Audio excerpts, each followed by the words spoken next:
It was a Saturday. Not just any Saturday. Early October, sun high in the sky, dry air that made your skin itch. We'd been driving for 3 days straight, me and my wife Miranda and her 3 best friends, Tracy, Beth, and Lexi.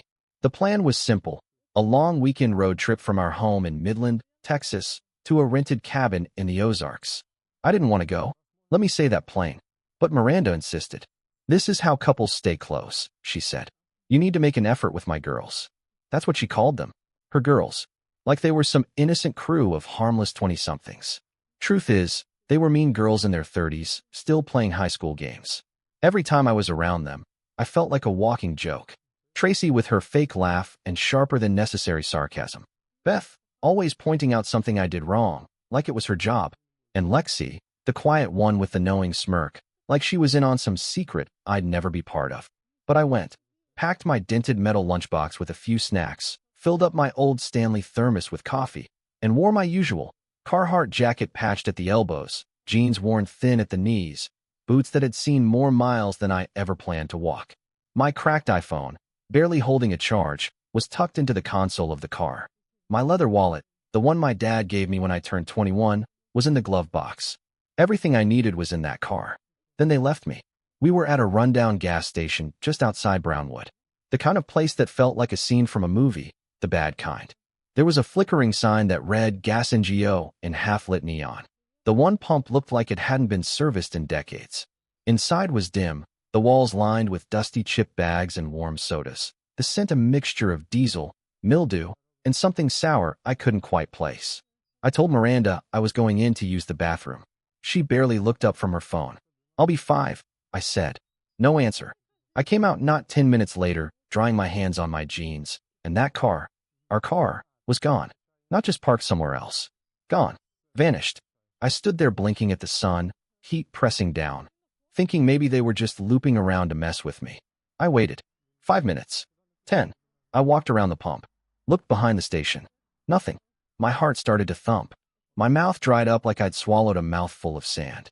I jogged inside. The old lady at the counter barely glanced up. You see a black Tahoe pull out of here? She squinted behind smudged glasses. Couple ladies? Left about 5 minutes ago. Did they say anything? She shrugged. Just laughing. Said they were heading east. That was it. No note. No call. My phone was still charging in the center console. My wallet was locked in the glove box. All I had were the clothes on my back and my boots. I stepped back outside, the sun stabbing down through a cloudless sky. It was quiet. So quiet it made my ears buzz. A tumbleweed might as well have rolled by. That's how abandoned I felt. I stood there another hour. Maybe 2. I can't even tell you. Tongue got slippery. I kept watching the road like they'd come back, like maybe this was just one of those awful jokes Miranda and her girls thought were funny. They'd done it before, locked me out of our hotel room on a trip to Austin, then laughed while I knocked and knocked. Once, they replaced the meat in my sandwich with canned dog food at a picnic and waited to see how long it took me to notice. I told Miranda it hurt. Told her I didn't think it was funny. She said I was too serious, no sense of humor. That I didn't get them. Maybe I didn't.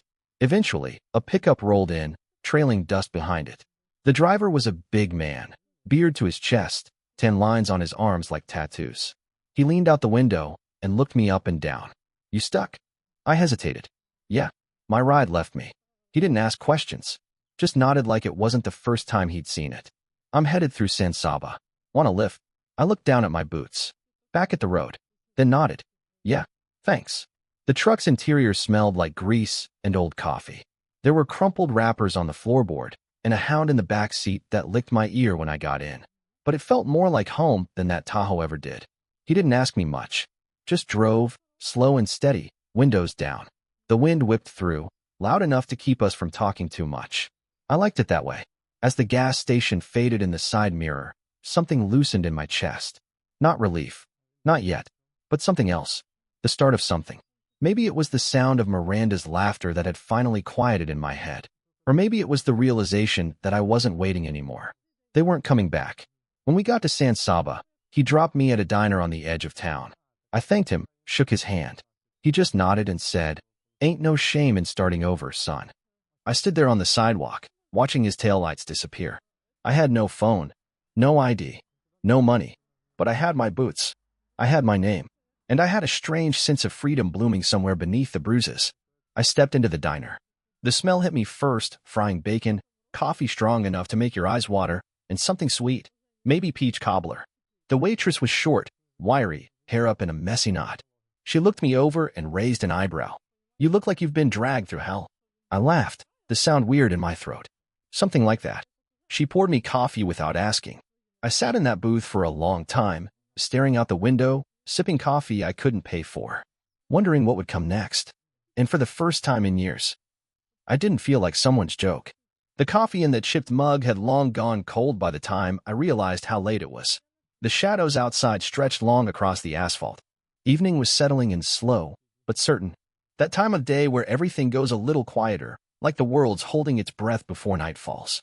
I looked up and caught the waitress glancing at me from behind the counter. She'd been watching me for a while now, not with suspicion, more like concern. She came back over and topped off my cup, even though I hadn't asked. "You waiting on someone, sweetheart?" she asked, voice soft and low. I thought about lying, about saying, "Yeah, my wife just ran into town," or something dumb like that. But instead, I said, "No, I think I'm just waiting on something to make sense." She didn't press, just nodded and left the coffee pot at the table. Her name tag read Linda. Her hair was silver at the roots, tied back in a ponytail, and her lipstick was faded in the corners. She had that look of someone who'd seen just about every kind of heartbreak a person could carry. Outside, the sky was turning purple. That deep bruised kind of twilight that settles low and wide over small towns like San Saba. I took a deep breath and finished the coffee, even though it tasted bitter by then. When I stood, my legs felt stiff, like I'd aged 10 years sitting in that booth. I left the mug where it was and made for the door. Linda called after me, "Hey." I turned. "You got somewhere to go tonight?" I didn't answer right away. "No," I finally said. "Not really." She sighed and walked back to the counter, reaching under it, pulled out a slip of paper and scribbled something on it. "This here's the name of a place up the road. Cornerstone Shelter. They don't ask too many questions. You tell Linda sent you. Might get you a clean cot and a hot meal if you're lucky." I nodded. "Thank you." "Don't thank me yet," she said. "Wait until you've tried the stew." I managed a smile. Just a small one. The walk to the shelter took me the better part of 40 minutes. My boots dragged along the sidewalk, kicking up dust. Every step felt heavier than the last. I passed shuttered storefronts, old neon signs buzzing half-dead above the doors. A liquor store where two guys argued in the parking lot. A laundromat with one flickering ceiling light and a woman staring blankly at a dryer. Life kept moving. Indifferent. Cold. The Cornerstone Shelter sat behind a faded brick church on the east side of town. A simple white sign swung from rusted chains, "All are welcome." I stood outside for a minute, unsure if I really wanted to walk in. Pride is a hell of a thing. I'd never needed help before, not like this. But then I thought of Miranda and her laugh. I thought of Tracy's voice in the back seat, mocking my job, saying things like, "What even is a man who works with his hands anymore?" I walked in. The smell hit first: bleach, stale coffee, and something faintly like wet cardboard. The front desk was manned by a middle-aged guy in a faded denim shirt. Stocky build, buzzed head, hands like they'd held too many broken things. "You lost?" he asked. I cleared my throat. "No, just hoping you got space." "Name?" "Drew." He tapped a clipboard, then slid a form toward me. "You got ID?" "No, sir." He didn't flinch. Just handed me a pen. "Linda sent me," I added, figuring it couldn't hurt. His expression softened just a little. "Well, all right then. You hungry?" I nodded. "Dining hall's to the right. Cots are straight back. Don't get picky. You get what we got." I followed the hallway into a wide room lit by buzzing overhead fluorescents. Folding tables, mismatched chairs, the hum of old conversations. There were maybe 20 other men seated, heads down, shoveling food into mouths like it was the first meal in days. Some probably was. An older man with stringy gray hair handed me a tray. Meatloaf. 2 slices of white bread. A scoop of green beans so soft they could be swallowed without chewing. A bottle of water. I sat alone. Every bite tasted like nothing, but I ate every scrap. Hunger can make even tasteless food feel sacred. After dinner, I was led to the back room, a long corridor of cots lined up like dominoes, each one with a pillow that looked like it had been flattened by a truck and blankets that smelled like mildew and soap. I dropped my body onto the mattress and stared up at the ceiling. And that's when it hit me. The weight of it all. The realization that I had no one to call, no bed of my own, no way to prove I even existed. It wasn't just the abandonment. It was the shame. The quiet kind that eats you from the inside, like mold under paint. I closed my eyes, listened to the snoring, the coughing, the creak of the floor as someone walked past. In that moment, I thought about that old wallet in the glove box, about the note from my daughter tucked inside it, that napkin. I love you, Daddy. I pictured it crumpled up under some fast food wrapper, forgotten, and something inside me cracked.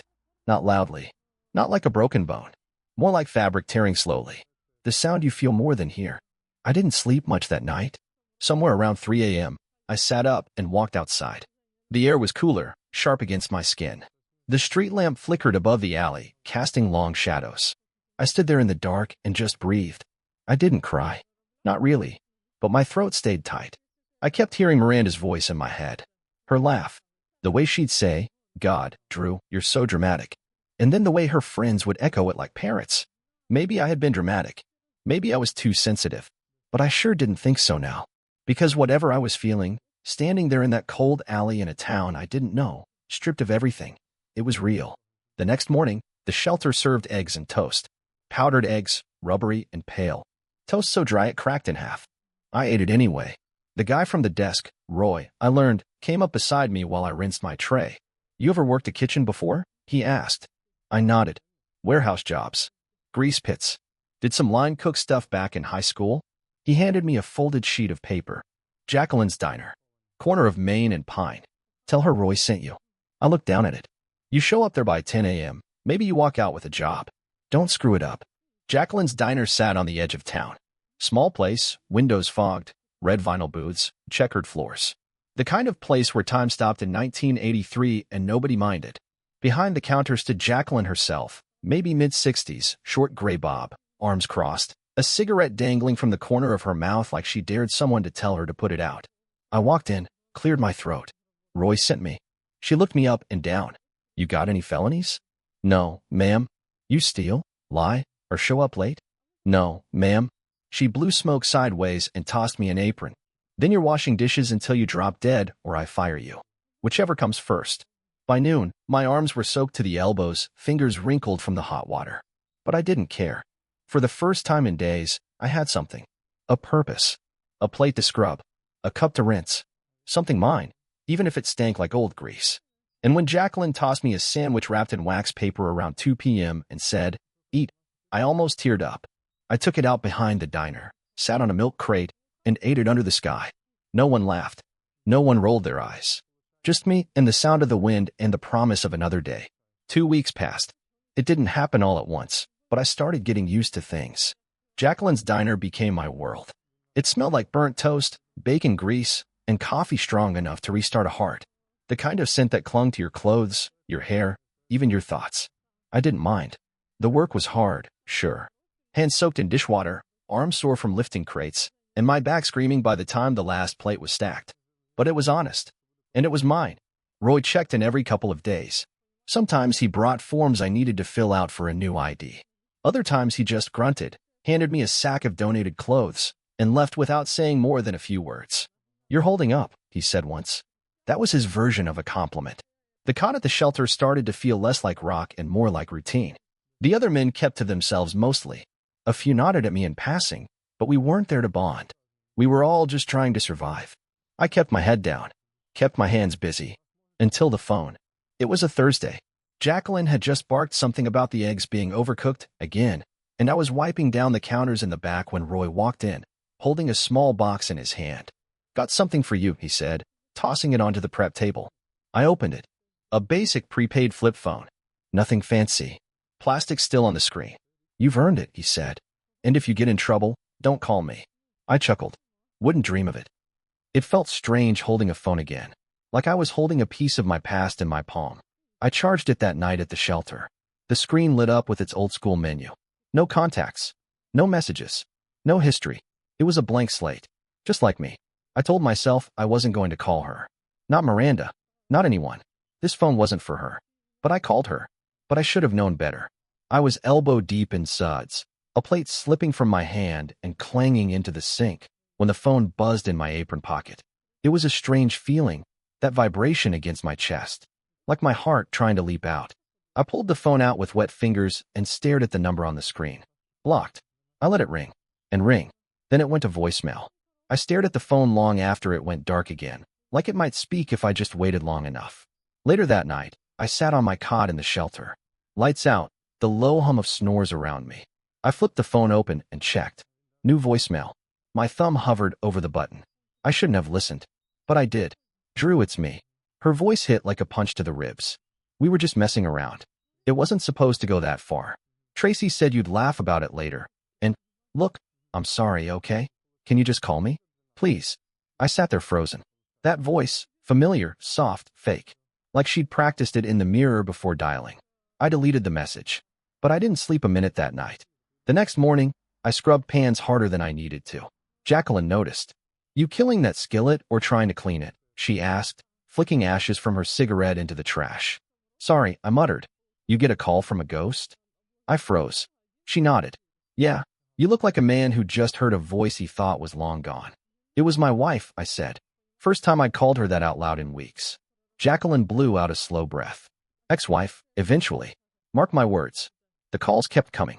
Sometimes blocked. Sometimes from numbers I didn't recognize. The messages started piling up.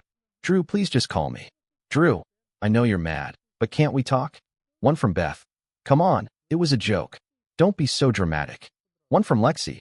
Just laughter. Her laughing into the phone before it cut off. But the worst? The second message from Miranda. She was crying. Or pretending to. Her voice cracked. I miss you. We all miss you. Can't you just come home? I almost smashed the phone. But I didn't. Instead, I started saving my money. Every shift, every tip the cook tossed my way, every bit of cash. I stuffed it into an envelope and hid it under my cot. Roy helped me get a P.O. box. Helped me fill out the paperwork for a new ID. Said I'd have it within a month. You keep going, he told me. You don't look back. That night, I blocked every number. Miranda, Tracy, Beth, Lexi, one by one. Delete. Block. Silence. It felt like cutting a rope I'd been dragging for years. One afternoon, Jacqueline handed me a manila envelope. This came for you. I opened it and nearly dropped it. Inside was a photograph, me and Miranda on our wedding day. Taped to the back was a note, written in her handwriting. Remember us? We were happy once. There was no return address. Just the photo. Just that one sentence. I walked out behind the diner, sat on the steps, and stared at that picture for a long time. We looked happy, but I remembered that day better than she did. She'd snapped at me during the photos. Rolled her eyes when I forgot to button one cuff. Whispered something cruel to Tracy right before our first dance. Said I'd spilled food on my tie. I'd smiled through it all. But I wasn't smiling now. I lit a match from the kitchen. Watched the flames crawl up the edges of the photo until there was nothing left but black curls of paper and smoke. That night, for the first time in weeks, I dreamed of peace. The next morning, Jacqueline slid a note across the counter. You ever think about moving out of that shelter? I blinked. I don't have anywhere else to go. There's a studio above the laundromat across the street. Tiny, but it's open. First month's cheap if I vouch for you. I stared at her. You serious? She nodded. Roy says you're solid. I moved in 2 days later. The studio was small. One room. A tiny stove. A mattress on the floor. Window with a view of the parking lot. But it had a door. With a lock. I stood there in that empty room and felt something settle in my chest. I was home. Not the old home. Not the one Miranda built with lies and perfume and pity-laced smiles. No, this one was mine. I bought a prepaid phone card with cash. New number.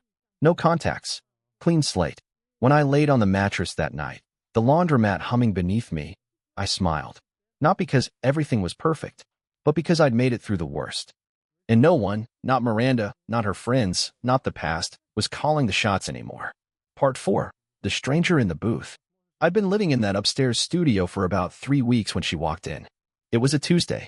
Quiet. Mornings were always a little slow at Jacqueline's, except for a couple old-timers who sat at the bar sipping coffee and arguing about fishing licenses. Rain had started falling around 9 a.m., steady and soft, tapping against the window with that rhythmic sound that makes everything feel slower, more personal. I was behind the counter washing a stack of mugs when the bell above the door jingled. She wasn't what you'd expect, not flashy or loud, not dressed up like the women Miranda used to hang around with. No heavy makeup or perfume that filled the room like a cloud. Just jeans, a tan coat, boots, and her hair tucked under a wool beanie. Wet shoulders, rain trailing down the sleeves. She took a booth near the back, seat against the wall, like she was used to watching exits. I noticed that kind of thing now. Jacqueline, without missing a beat, grabbed the coffee pot and made her way over. Morning, darling.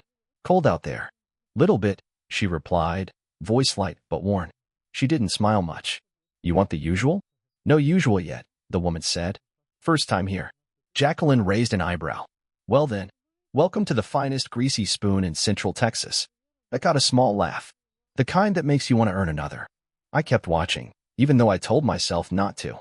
Something about her was different. Not just the way she looked, but the way she didn't try to be looked at. After she ordered black coffee, eggs over hard, toast no butter, I found myself glancing back toward her booth more than I should have. Careful, Jacqueline said under her breath as she passed me. That look in your eye? It's how trouble starts. Her name was Rachel. I didn't ask. She told me the second time she came in, a couple days later. She remembered Jacqueline by name, called me dish guy with a smirk, and sat in the same booth. Third time, she brought a book. Wrote notes in the margins with a pencil, one hand always curled around the mug like it was the only warm thing in her life. By the fourth visit, I noticed she never stayed longer than an hour. Always alone. Always watching. But not hiding. Just holding herself tight. One morning, Jacqueline nudged me with her elbow. You gonna talk to her, or just keep staring like a teenager? I wiped my hands on my apron. She's just a customer. Jacqueline gave me that look, the one she'd mastered from years of calling people out before they could lie to themselves. She's a wounded bird. You think I don't see that? But you're still bleeding too. Careful, Drew. Two hurt people don't always make a whole one. I nodded, but I didn't stop looking. The first real conversation happened over a broken coffee machine. We were short-handed that morning, and Jacqueline had to run out for supplies. I was alone behind the counter when Rachel walked in. Same booth. I asked, drying off my hands. She nodded. Is it raining, or is the sky just leaking sadness today? I laughed. Both.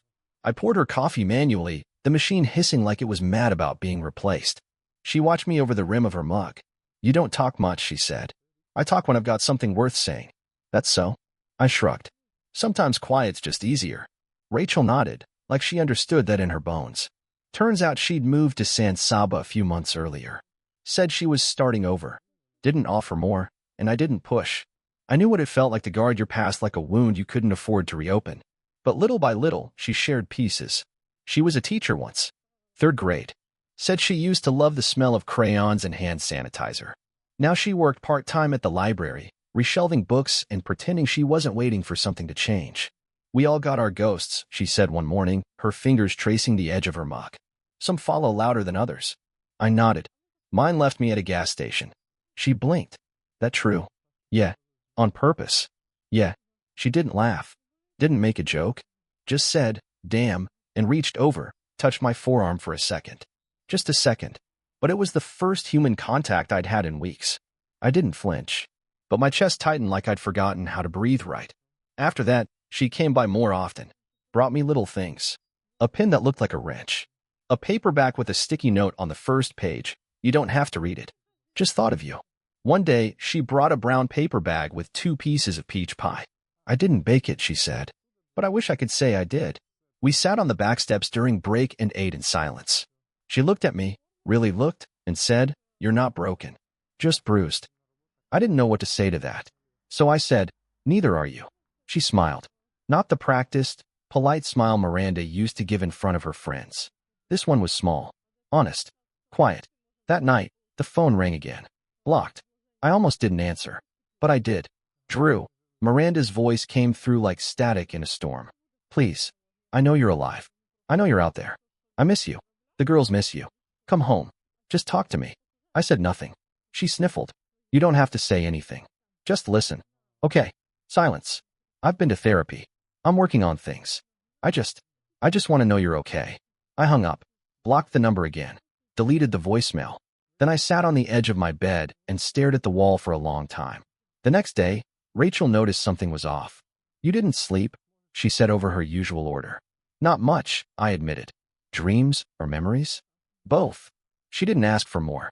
Just said, sometimes when you bury something deep, it doesn't stay buried. It finds its way up, like roots cracking through concrete. I nodded slowly. Yeah, feels like that. We started walking together on Sunday afternoons. Just quiet strolls through the edges of town, past the old schoolhouse, the overgrown ball fields, and the rusted-out signs that said "Welcome to San Saba" like it meant something. Rachel talked about the stars, said she used to have a telescope when she was a kid, that her dad used to take her up on the roof and point out constellations. "I still look up," she said, "even when I don't know what I'm looking for." I looked up too, and for the first time in a long time, I didn't feel completely lost. That week, Jacqueline pulled me aside. "She's good for you," she said, "but don't lean too hard on her. You gotta stand on your own." "I know." She looked at me, then added, "But also, don't run from something just 'cause it's not broken." That stuck with me. One night, I walked Rachel home.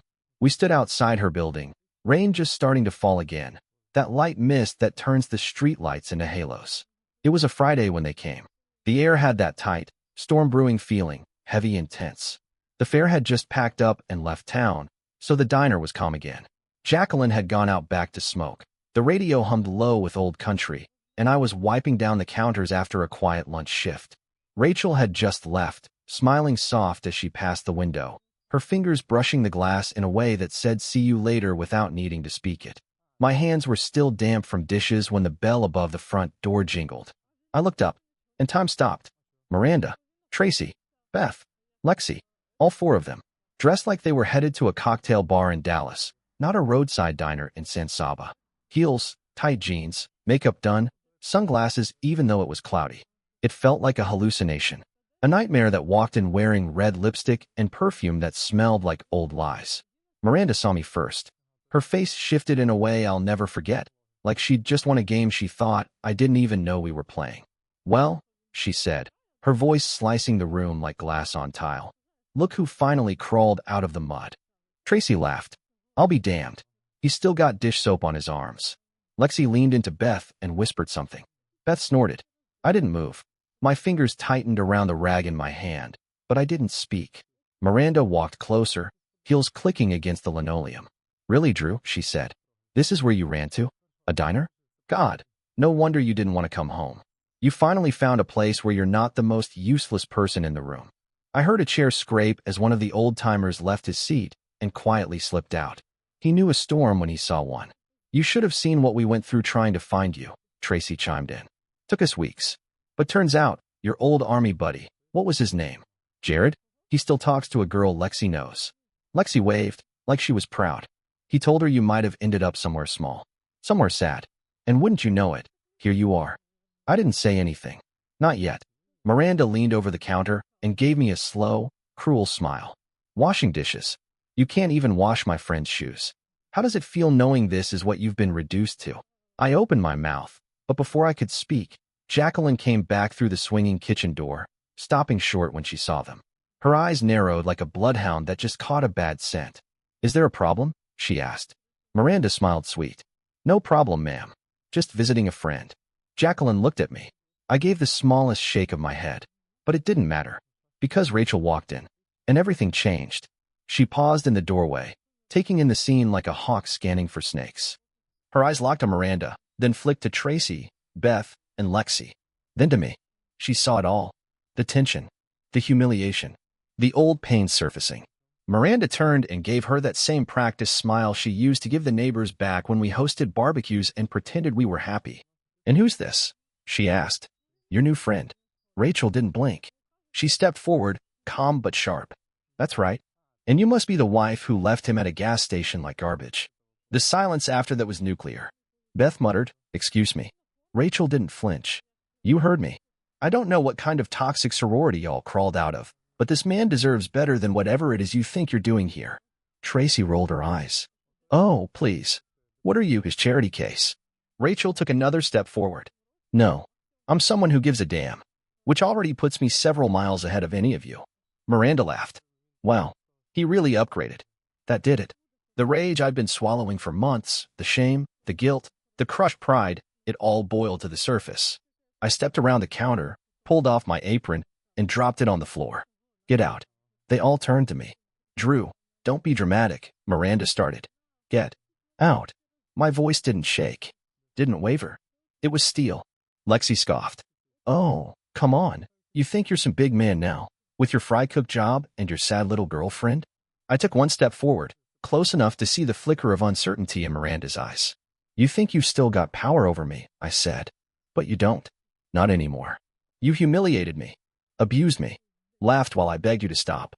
And now you show up here, in the one place I've started to rebuild, just to rip it down again? That ends now. Jacqueline crossed her arms behind me. You heard the man. Miranda's expression cracked for the first time. She glanced at her friends, then back at me. I made a mistake, Drew. No, I said, cold. You made choices. You thought I'd be too broken to come back from what you did. And you were almost right. Beth muttered, you'll come crawling back. You always did. I reached under the counter, pulled out the manila envelope I'd been saving. The divorce papers, signed, dated, and ready to go. I'm done crawling, I said. And I'm done with all of you. I tossed it onto the counter. Miranda stared at it. Silent. I'll have them served officially. This copy's just for you. Souvenir. They stood there a beat longer. The rain picked up outside, tapping hard against the windows. Then Miranda turned. They left. No dramatic exit. No parting words. Just the click of the door and the sound of heels on pavement. I let out a breath I didn't know I'd been holding. Rachel stepped closer. You okay?